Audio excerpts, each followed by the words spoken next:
welcome to this course on algebraic geometry and commutative algebra. In the last couple of lectures we have been studying modules with chain conditions and so on. And now I will come to a topic which is more useful for geometry. It is called rings and modules of fractions or localization. So, let me write the title. This is rings and modules of fractions.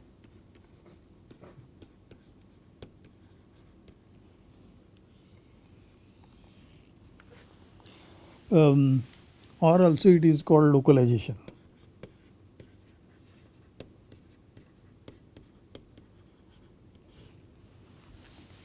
This is one of the most important technical tool from commutative algebra which is used in algebraic geometry, and it corresponds to the attention of a particular open set and also particular point in an open set. So, it gives a local information about a point in a topological space. That is one of the reasons why it is called localization. And why is it called fractions is it is a process which is modeled on the following examples. Like suppose we have this integers, ring of integers, and from there we have constructed rational numbers. And how was it done? These are fractions. So, these are a by b, a, b are integers and b non-zero. These are fractions, but then they I have not, the way I have written, they may not be in a lowest fractions, lowest form. But this is very useful when you want to concentrate locally. This will be clear from the examples. So, today's notation will be, it is more general than this. So, our ring may not be even integral domain. So, whatever standard things works here, it may not work in general. So, we have to be very careful in the definitions. Alright. So, let us start. So, what am I going to do? So, A is a ring, always commutative, remember, and S is a set, S is a subset of A, which I will call it, S is called, so definition,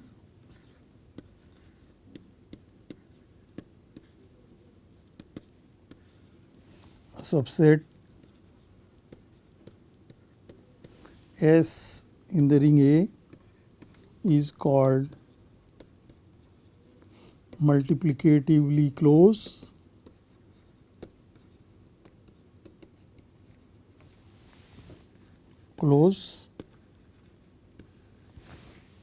if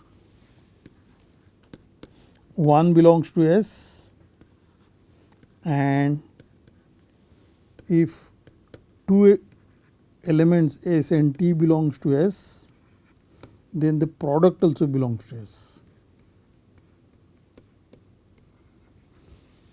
That means S is closed under multiplication of the ring A and 1 is also there. So, in other words, that this another word is that S with the dot operation, dot is the multiplication in A, this is a submonoid of A dot,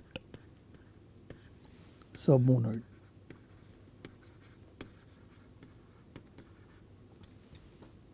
Of the multiplicative monoid of A.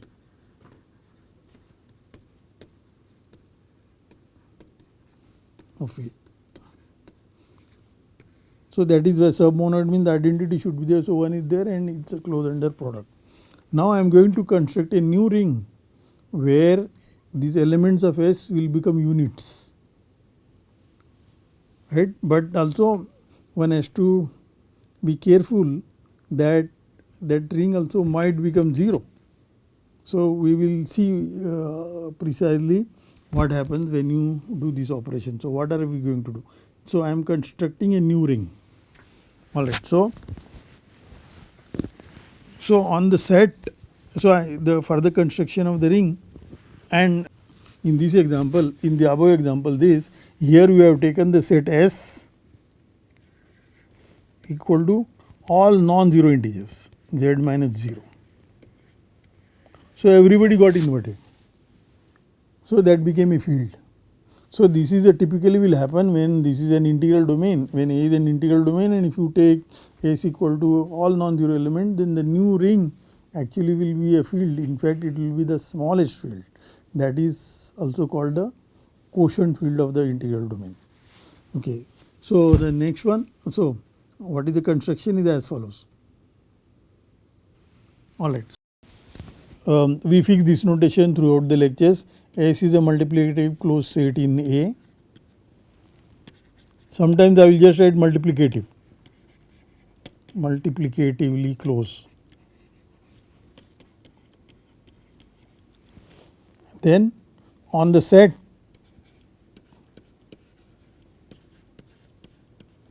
A cross S,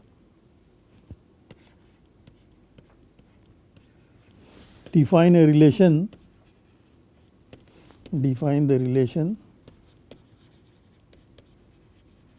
by, see if I have two elements here, A comma S and B comma T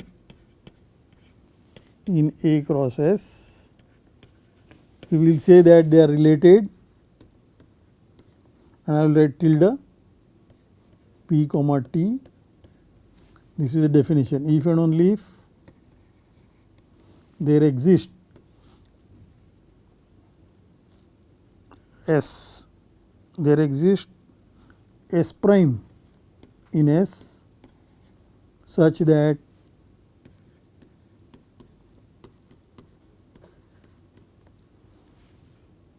AT minus BS multiplied by S prime is 0.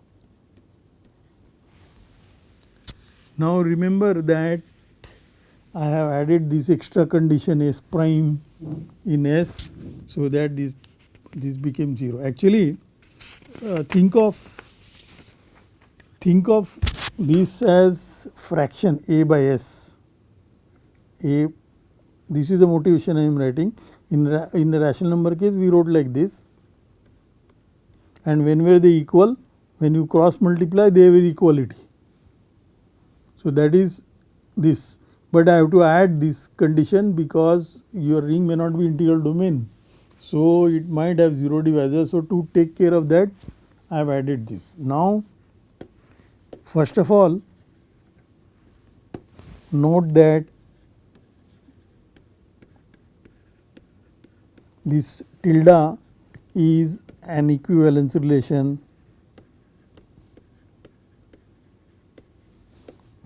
on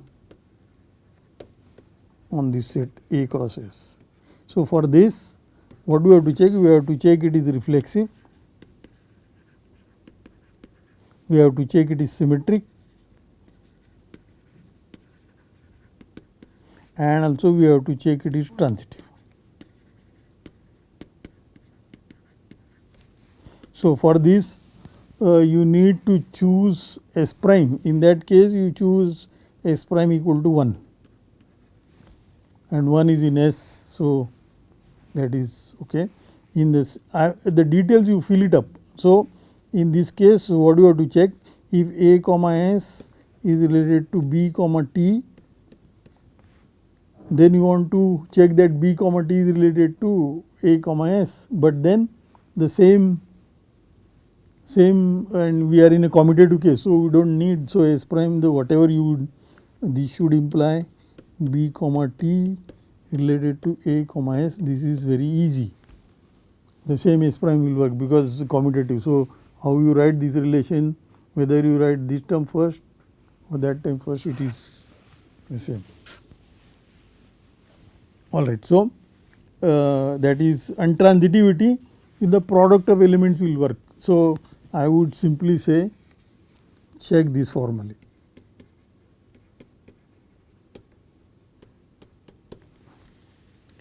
commutative is very important, because this concept does not exist in non-commutative rings, and that is one of the drawback of the subject, that such a construction does not exist there. Alright. So, now whenever we have the equivalence relation on a set, we consider the quotient set. So, the quotient set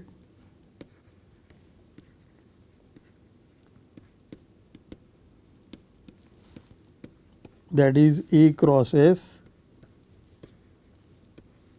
mod this relation. This is the set of equivalence classes.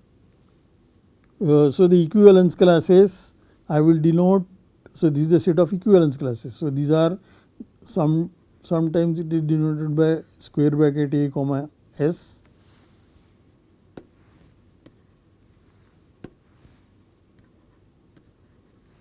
but these I will denote by A over S like a fraction, where the numerator A is arbitrary element in the ring A and the denominator is in the subset S. And what is the quotient map? The quotient map, so that is A cross S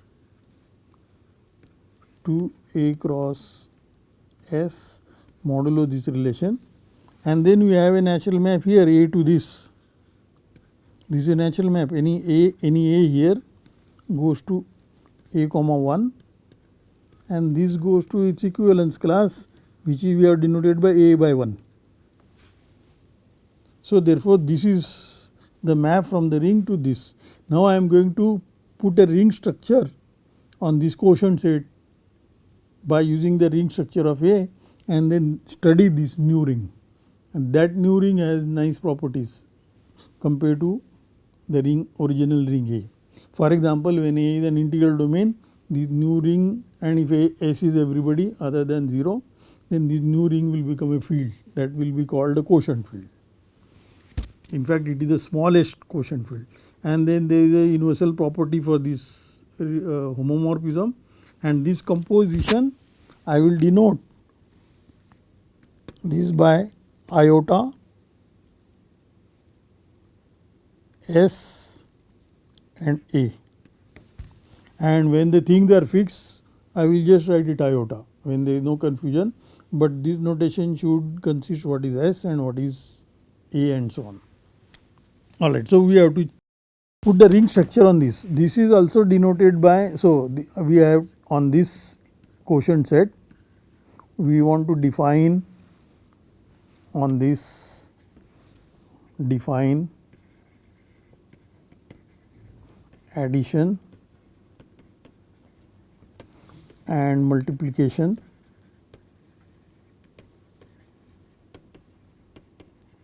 as follows. So, take any two elements A by S plus B by T and define these to be. So, how you define usually the fractions?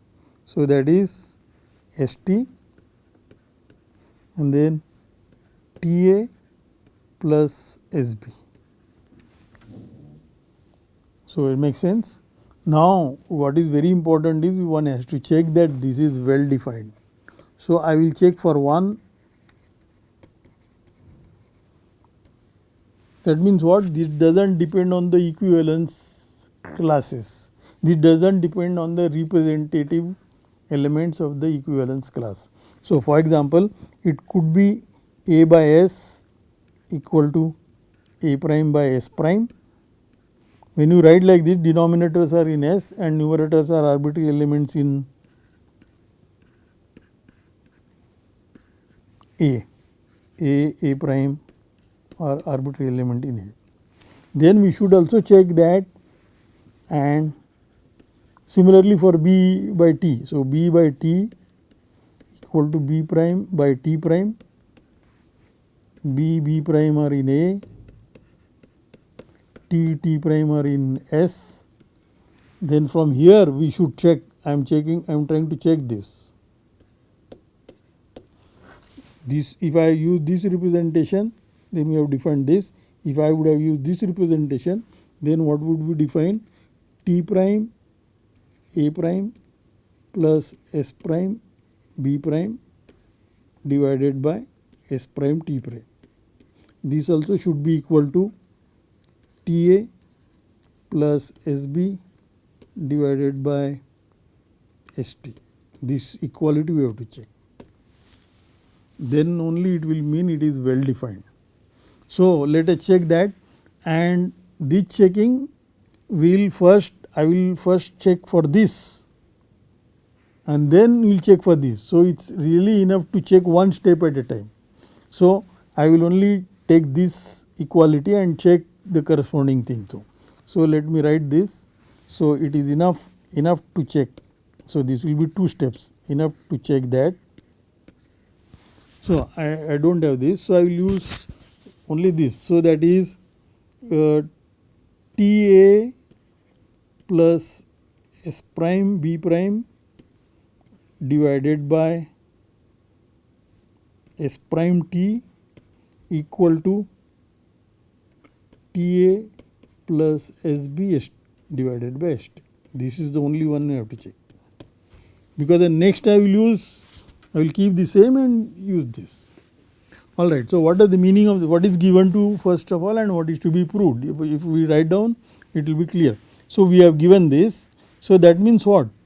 These two elements are equal means the cross multiplication difference and multiplied by some suitable element in S, it becomes 0. So there exists, so this equality here means there exists S double prime in S such that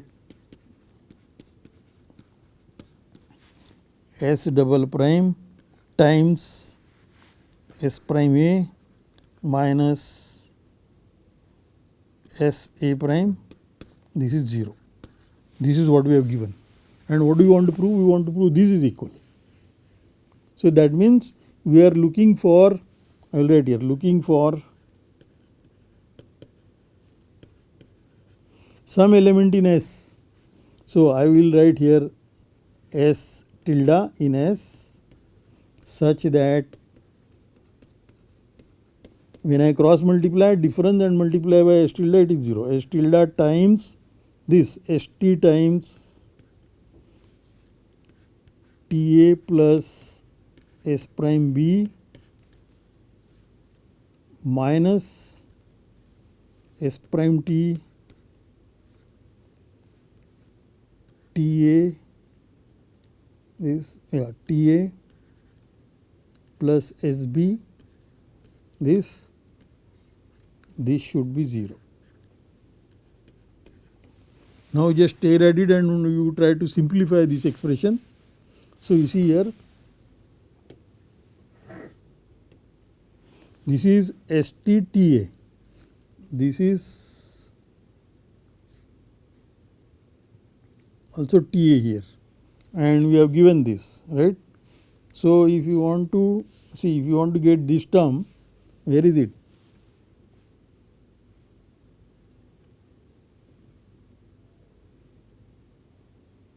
Did I write correctly? Yes.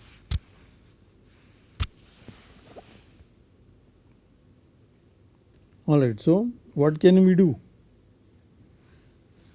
So from this equation, there is here TA and this is another TA and this is S prime A and this, so it is this term, and there is something wrong I have written.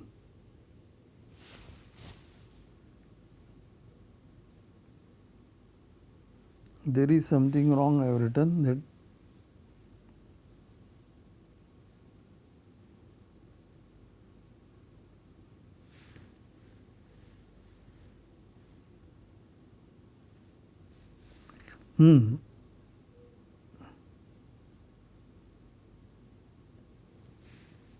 A by S plus B by T, there is no B prime, that is what I was see, there is no B prime here. So what is that we wanted to prove? Okay, we have given this, and this is not there for us because we are taking only B by T. So when you add to b by t here, that is what will happen, a by s plus b by t, it is this side, that is this side. Other side is b by t, we are added to this side, so that is t prime a prime. So that was a mistake. So t prime a prime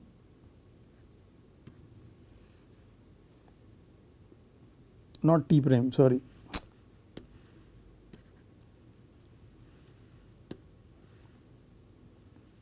what was that? So that is this side.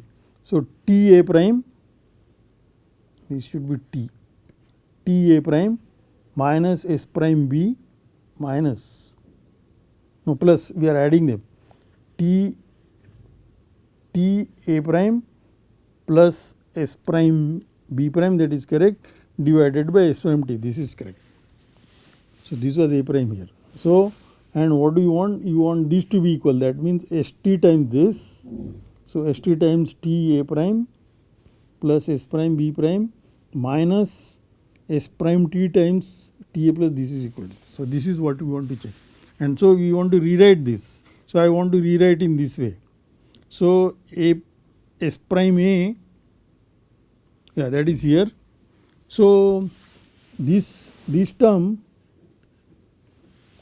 we are looking for this, and where is this term? That is this. And what is the extra term? S prime t s b. There is no b prime here. There is no b prime here. So that was the confusion. So this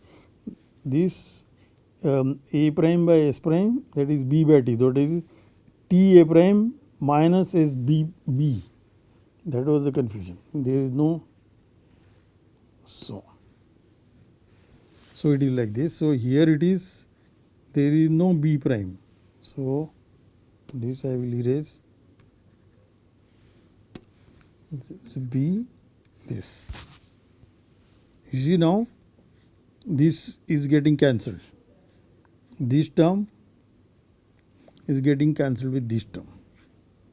See, s t s prime b, s prime t s. This is getting cancelled. So this got cancelled, and then now what you wanted is precisely multiply by t, and then you can take, so this is simplify, you are looking for this, right?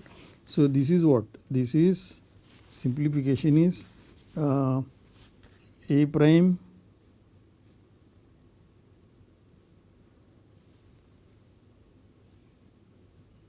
what is the simplification here? S a prime, that is this term, multiplied by t square, and the same t square is coming here also. So this minus s prime a, this, and this multiplied by some more things, you want it to be 0, but already you see this is 0, so minus of this is also 0.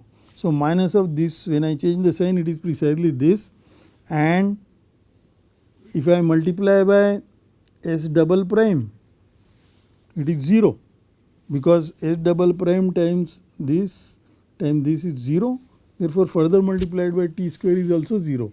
So therefore this is 0. So that means what is the s tilde I can take? S tilde I can take to be, so take s tilde to be equal to s double prime. So that is a calculation like that. So that shows that this plus is well defined, and you see it uses the addition in the ring, so it is associativity is also clear. So I will not take associativity, I will also not take the general thing. Now let us go on to define multiplication. So multiplication you define by a over s times b over t. Define this is equal to, as usual, ab over st. This is very natural, and now we will have to still check it is well defined. Whenever you define any whenever you make any definition on the quotient set, you have to check that it is independent of the representative set, representative element of the that equivalence class. So, that will make this A cross S over this quotient set a commutative ring. So, and what is the 0 element in this ring? So, additive identity is 0 by 1, because 1 is in S. This is the additive identity, and multiplicative identity is 1 by 1. So, these are multiplicative identity, but remember this 1 by 1 is also equal to any S by S for every S in S, and 0 by 1 also can be equal to 0 by S. So, this also can be 0 by S for any S.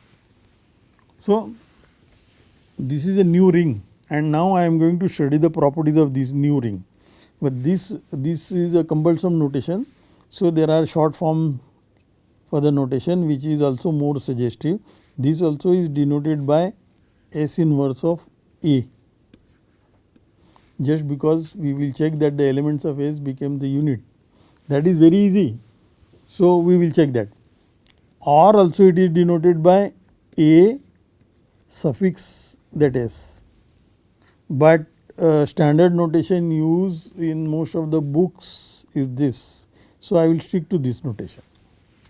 Alright. So, and the map, we have defined this commutative ring, and the map we have said A to S inverse A, this natural map, any A going to the fraction A by 1. This map is denoted by iota capital above A and here small s. This is a ring homomorphism. Let us check that quickly. So, whenever you want to check it is a ring homomorphism, you have to check that identity element goes to identity element. What is the identity element? Here is 1, and where does it go? To 1 by 1, and we have just said that this is a multiplicative identity. That is also very easy to check, we should have checked here. So, 1 by 1 times any element A by S in this ring, that is by definition it is 1 times A divided by 1 times S, which is A by S. Similarly, I mean the other thing you do not have to check because it is commutative. Similarly, you could check that this 0 by 1 is an additive identity. So, this is a ring homomorphism. So, we have passed on from this ring also the multiplication. So, where do AB go? AB goes under this to AB by 1, but that is same thing as AB by 1 times 1, which is same as A by 1 times B by 1. So, that means iota of AB goes to, so it is a ring homomorphism. So, we are going to study this new ring and its properties. So, the most important property is, okay, this ring is called, this S inverse A is called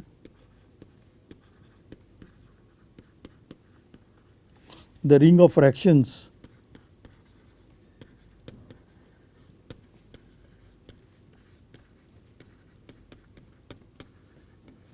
With respect to the multiplicative set S.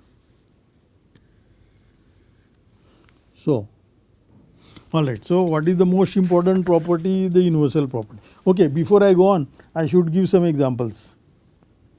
Some examples. How do you, which multiplicative sets are interesting? So, one,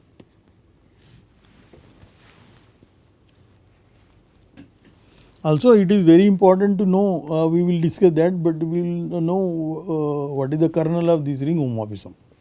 Alright. So, the first is you can take any fixed element A in A. So, let A in A or S in A, let me call it S. S in S, S in A be a fixed element.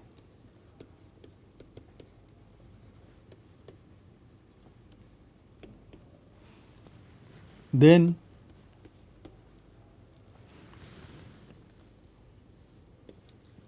one S, you take all the powers of X, S power R. This is obviously multiplicatively closed set.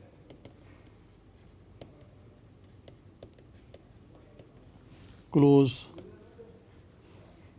subset of A. So in this case what happens?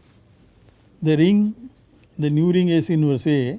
So if this is, if you call this as S, this I will denote because this only depends on this element small s, because once you know S, you know A square and so on. So this is also sometimes denoted by A suffix S. And these rings will give the basic open sets in a Zariski topology. So that is what we will do it. But before that we have to check some details. So this new ring, so what are the elements here? You see, now the denominator allowed is only power of X, power of S. So they are A power S power R. R is varying in natural numbers. So note our usual convention, standard, it's not a convention, it is a force, that any element power 0 is 1. So B power 0 in any ring is 1. So that is either R equal to 0, it is A by 1. Alright, so what is the map? Let us also see the map that will give you understanding what goes wrong sometimes. AS. This map is any A going to A by 1. And let us see whether A by 1 can become 0 or not. When can it become A by 1 0? So A by 1 is 0. 0 in the ring means 0 by 1. That is if and only if A and multiplied by some element of S. Now S is only these powers of S. So there exists some power of S, S power R times A is 0. So for example, when S is nilpotent element, then the drastic thing will happen. Then every element will go to 0 when S is nilpotent. Otherwise also, for example, if S was a 0 divisor, also there will be troublesome. So such cases can lead to problem, but we have to be careful. So that was example 1. Second prominent example is what we will keep using is, suppose we have a prime ideal, let P be a prime ideal in A,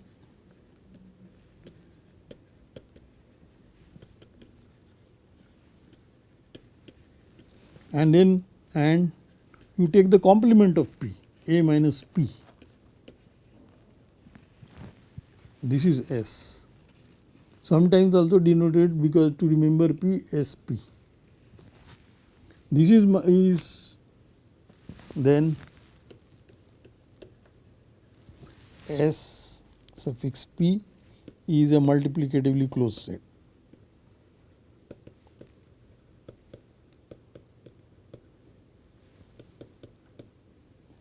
Subset in A. This follows immediately from the definition of a prime ideal. Let us check that. So what do we have to check? 1 is there. Well, prime ideal is by definition is a non-unit ideal, therefore 1 is not, therefore 1 is in the complement. So 1 is obviously SP, because since 1 is not in P.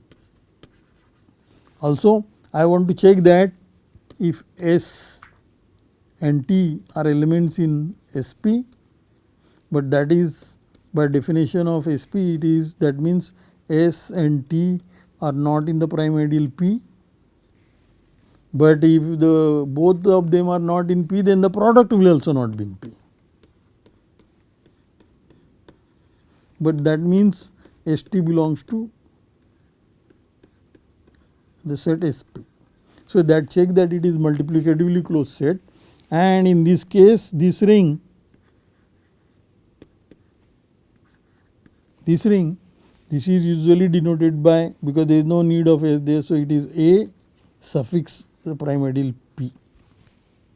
So, just to show you a particular example. So, let us take A equal to Z and the prime ideal P is the ideal generated by 2, or for that matter ideal generated by any prime number P. These are all prime ideals, or 0, or it can be 0, P is 0. Okay, what are you going to get in all these cases? So, what does that mean? Now, what is the Z localized at P? What are the elements? They are fractions such that numerator is arbitrary element and denominator is from the multiplicative set, but multiplicative set is ideal complement of the ideal 2. Complement of the ideal 2 means those are the elements which are odd integers. They are precisely the complement of 2. So, this is precisely any integer A divided by B such that B is odd, and of course B is non-zero. That is it. So, such a ring we have considered earlier. You remember that was a ring that Z, and then I kept putting a bracket. So, that bracket was for ideal generated by 2. So, this is the notation. What will be it here in case of arbitrary prime number? That will be the fractions again, A by B, A integer, A is integer, A integer, B integer, B non-zero, and what should be the condition that it is outside this prime ideal? That means P doesn't divide B. That will be the localization. This will be Z localized at P. So, I should write like this, and here I should write Z localized at 0, 0 ideal. And what will it be? Now, there is no condition because the complement is all integers, non-zero integers. So, this is A by B, where A, B are integers and B non-zero. So, in this case you get this is Q. This is a field of rational numbers, and this is what will happen in arbitrary. If A is integral domain,